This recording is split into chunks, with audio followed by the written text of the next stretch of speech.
conference is called Now What because that's the question designers or anybody for that matter ask themselves right before they start a new phase in their life. We knew there are a lot of designers out there who wanted to start their own business but might not know the proper path to make it successful. We're talking about all of these things that you might not be as familiar with going into design school, but really imperative to know if you're starting your own business.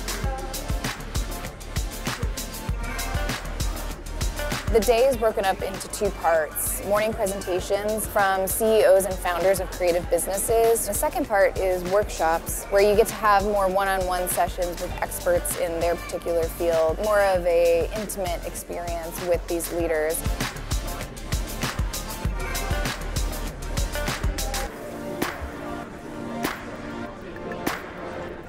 Starting your own business is a very big new phase. We really wanted to demystify the process and bring people together. They have a whole community around them that is going through the same thing to talk to and collaborate with.